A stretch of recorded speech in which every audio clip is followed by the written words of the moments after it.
देखिए, दिल्ली में प्रदूषण भले ही बड़ी दिक्कत है, इस समस्या के समाधान के लिए पराली को जड़ से मिटाया जाना चाहिए। लेकिन अब इस समस्या का समाधान तो हो ही चुका है, क्योंकि लुधियाना में कृषि अनुसंधान सेंटर के वैज्ञानिकों ने पराली से बायोथर्मोकोल बनाने का फॉर्मूला खोज निकाला है। यानी अब पराली जलाने की जरूरत नहीं पड़ेगी। उसके जरिए इको फ्रेंडली थर्मोकोल तैयार किया जाएगा, जिससे ना तो प्रदूषण होगा और ना ही किसानों को पराली जलाने की जरूरत। इको फ्रेंडली थर्मोकोल से पर्यावरण को भी किसी तरह का नुकसान नहीं पहुंचेगा।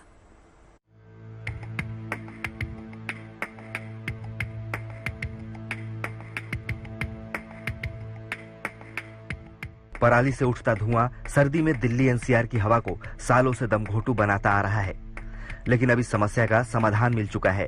थर्मोकोल जैसी दिख रही ये चीज पराली के धुएं से बचाव का विकल्प है। आसान भाषा में कहें तो ये बायोथर्मोकोल है, जिसे वैज्ञानिकों ने पराली से बनाया है। इस बायोथर्मोकोल को भारतीय कृषि अनुसंधान परिषद के लुधियाना स्थित सेंटर में तैयार किया गया है। बड़ी बात यह है कि ये बायोथर्मोकोल पूरी तरह इको फ्रेंडली है। इसमें किसी केमिकल का इस्तेमाल नहीं किया जाता, यानी इससे पर्यावरण को कोई नुकसान नहीं पहुंचता। पराली और दूसरे अवशेषों को जलाकर पैदा हुआ धुआं दिल्ली और एनसीआर के लोगों के जीवन में जहर घोल रहा है। मेरे हाथ में आप देख सकते हैं, ये पराली है और ये सामान्य धान की पराली है, जो 43% से ज्यादा जिसका उत्पादन पंजाब में होता है। इस पराली को खेतों से हटाने के लिए किसान अक्सर इससे आग के हवाले कर देते हैं। इससे धुआं पैदा होता है। न केवल एयर क्वालिटी इंडेक्स उस स्थानीय इलाके में खराब होता है, लेकिन बाद में जब वो धुआं उड़कर स्मॉग बनता है, दिल्ली और एनसीआर के क्षेत्रों में पहुंचता है, तो सर्दियों में जीना लगभग दुभर सा हो जाता है।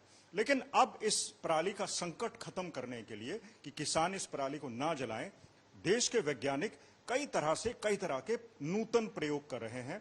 इस वक्त हम लोग मौजूद हैं आईसीआर के सिफत सेंटर लुधियाना में, जहां देख सकते हैं एक प्रयोगशाला है और प्रयोगशाला में एक तरफ जहां पराली रखी गई है, उसके बाद पराली को प्रोसेस करने के बाद जो आइटम्स तैयार हुई है वो यहां पर रखी हुई है।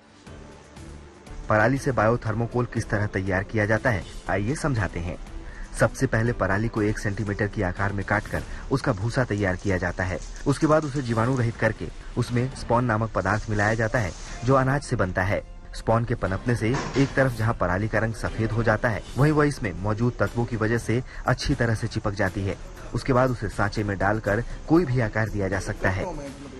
सारे प्रोसेस को 20 से 21 दिन लगते हैं पराली को लेके और इसको फाइनल स्टेज तक ये बनाने में।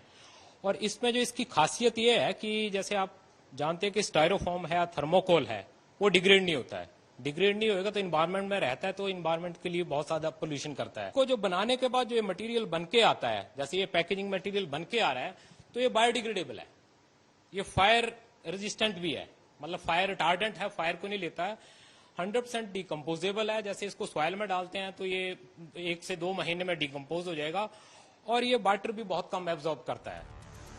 इस बायोथर्मोकोल से न सिर्फ पराली के धुएं से होने वाले नुकसान से बचा जा सकता है, बल्कि किसानों की कमाई का साधन भी पराली बन सकती है। इतना ही नहीं, वैज्ञानिक अब इसे फॉल सीलिंग और भवन निर्माण के लिए इस्तेमाल करने पर भी प्रयोग कर रहे हैं। Manjeet Sehgal, Ludhiana, good news today.